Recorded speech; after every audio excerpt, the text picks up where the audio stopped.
Assalamualaikum warahmatullahi wabarakatuh. Perkenalkan, nama saya Diva Selnita, NIM 2119059. Di sini saya akan melanjutkan mengenai apa itu desain grafis. Desain grafis atau desain terdiri dari dua kata, yaitu desain dan grafis. Desain berasal dari bahasa Inggris yang berarti rancangan atau rencana atau rekap rupa. Sebagai kata kerja, desain adalah proses untuk membentuk dan menciptakan objek baru, dan sedangkan sebagai kata benda, desain adalah hasil akhir dari sebuah proses kreatif. Grafis sendiri berasal dari kata graphic dalam bahasa Inggris yang berarti termasuk sesuatu yang berhubungan dengan seni rupa, termasuk gambar, ilustrasi, pahatan, hingga ke kaligrafi. Kata grafik berasal dari bahasa Yunani, yaitu graphikos yang berarti menggambar atau melukis. Desain grafis adalah suatu bentuk komunikasi visual yang menggunakan teks atau gambar untuk menyampaikan informasi atau pesan. Seni desain grafis mencakup kemampuan kognitif dan keterampilan termasuk tipografi, pengolahan gambar, dan pack layout.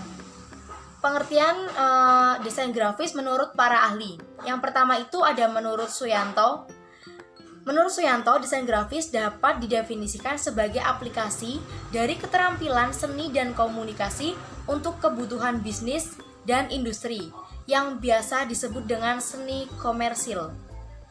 Yang kedua, menurut Jessica Helvan, desain grafis adalah kombinasi yang kompleks antara teks dan gambar, angka dan grafis, foto dan ilustrasi yang membentuk pemikiran khusus dari seseorang yang bisa menggabungkan elemen-elemen tersebut sehingga dapat menghasilkan sesuatu yang unik, yang berguna, mengejutkan, subjektif, dan mudah diingat. Yang selanjutnya menurut Preble dan Sarah, grafis design atau desain grafis adalah suatu istilah penamaan yang memacu pada latar dwimatra atau dua dimensi yang bervariasi baik format dan kompleksitasnya.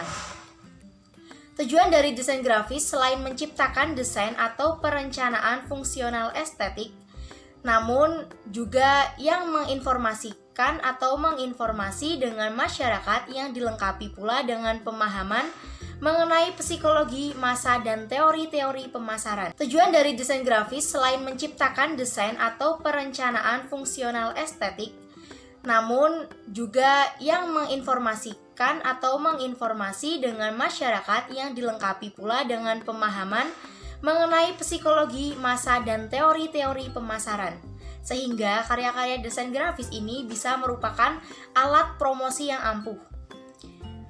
Desain grafis diterapkan dalam desain komunikasi dan fine art.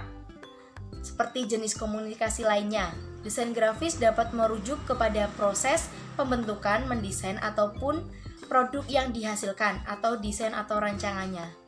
Desain grafis pada awalnya diterapkan untuk media-media statis seperti buku, majalah, dan brosur.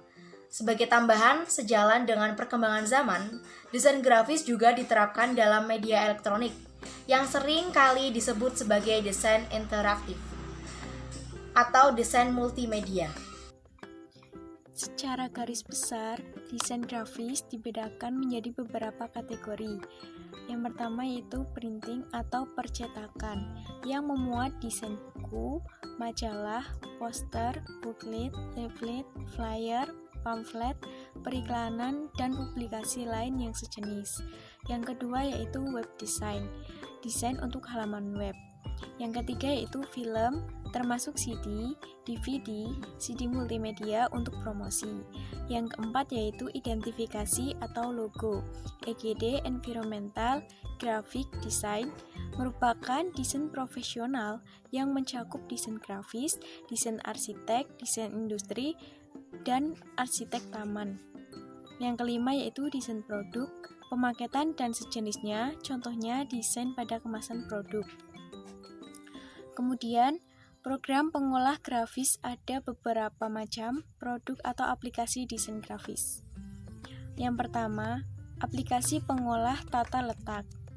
Program ini sering digunakan untuk keperluan pembuatan brosur, pamflet, buklet, poster, dan lain yang sejenis. Program ini mampu mengatur penempatan teks dan gambar yang diambil dari program lain. Yang termasuk dalam software ini adalah Adobe FrameMaker, Adobe InDesign, Adobe PageMaker, Corel Ventura, Microsoft Publisher, Quark Express. Yang kedua, yaitu aplikasi pengolah vektor atau garis. Program yang termasuk dalam kelompok ini dapat digunakan untuk membuat gambar dalam bentuk vektor atau garis, sehingga sering disebut sebagai ilustrator program. Yang termasuk dalam software ini adalah Adobe Illustrator, Pineba Canvas, CorelDRAW, Macromedia Freehand, Meta Creation Expressions, Micrograph Designer. Yang ketiga, aplikasi pengolah pixel atau gambar. Program yang termasuk dalam kelompok ini dapat dimanfaatkan untuk pengolah gambar atau memanipulasi foto. Yang termasuk dalam software ini adalah Adobe Photoshop, Corel Photo Paint Canva, Macromedia Express, Meta Creation Painter, Meta Creation Live Picture, Micrograph Picture Publisher, Microsoft Photo Editor, XFX, Write Image. Yang keempat yaitu aplikasi pengolah film atau video. Program yang termasuk dalam kelompok ini dapat dimanfaatkan untuk pengolah film dalam berbagai macam format.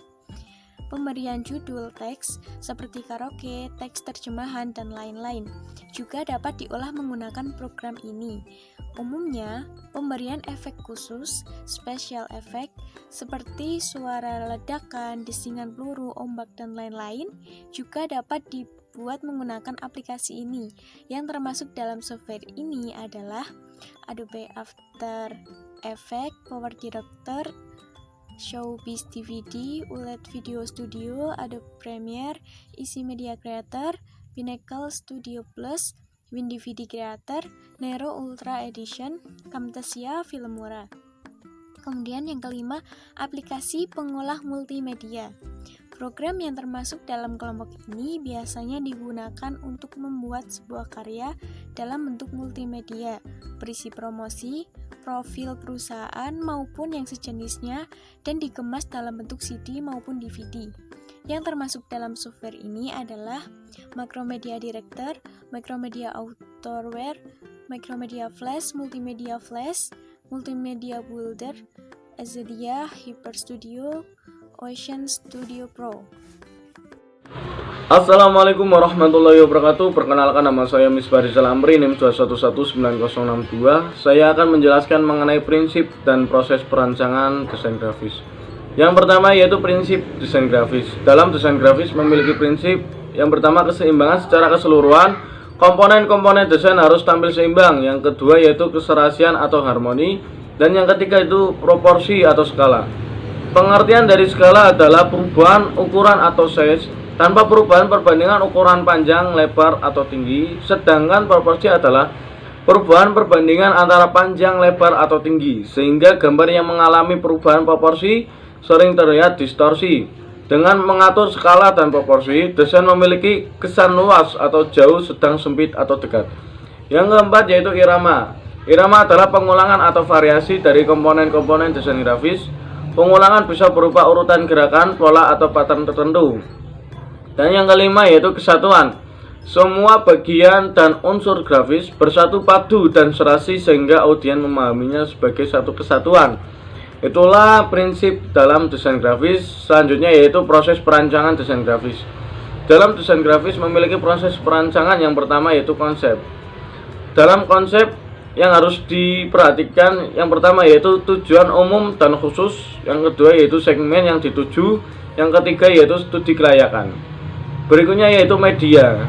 Pemilihan media dan mengenal ciri khusus media. Media bisa berupa cetak, elektronik, luar ruangan, dan lain sebagainya. Dan yang ketiga yaitu ide. Menentukan ide apa yang cocok yang akan dikembangkan untuk mencapai tujuan. Yang keempat yaitu data. Pengumpulan data secara manual atau digital. data dapat berupa gambar, teks, suara, movies, dan lain sebagainya. Yang kelima yaitu visualisasi dengan teknik manual dan digital menggunakan software pengolahan image. Dan yang terakhir yaitu produksi.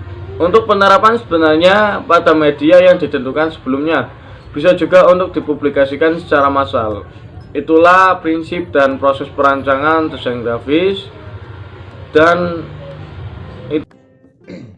saya sedikit akan menjelaskan mengenai komponen dari desain grafis, yang mana komponen dari desain grafis terdiri dari 6 komponen. Yang pertama yaitu ada garis. Garis secara orientasi terdiri dari 4 unsur atau 4 bagian. Yang pertama, garis lurus horizontal yang memberikan kesan sugesti ketenangan atau hal yang tidak bergerak. Kemudian yang kedua ada garis lurus vertikal, memberi kesan stabilitas, kekuatan atau kemegahan. Yang ketiga, garis lurus miring diagonal, memberi kesan tidak stabil, sesuatu yang bergerak atau dinamika. Yang keempat ada garis melengkung atau kurva yang memberi kesan keagungan dan halus. Komponen yang kedua yaitu bentuk atau shape. Nah, di dalam bentuk itu ada beberapa shape. Yang pertama lingkaran, ada kotak, dan juga segitiga. Nah, biasanya ketiga bentuk tersebut bisa digabungkan untuk membuat kesan yang lebih kuat. Misalnya penggunaan sebuah lingkaran dan sebuah segitiga, yang mana akan menghasilkan kesan energetik dan dinamik. Kemudian komponen yang ketiga ada yang namanya warna. Nah, warna ini termasuk komponen yang paling dominan.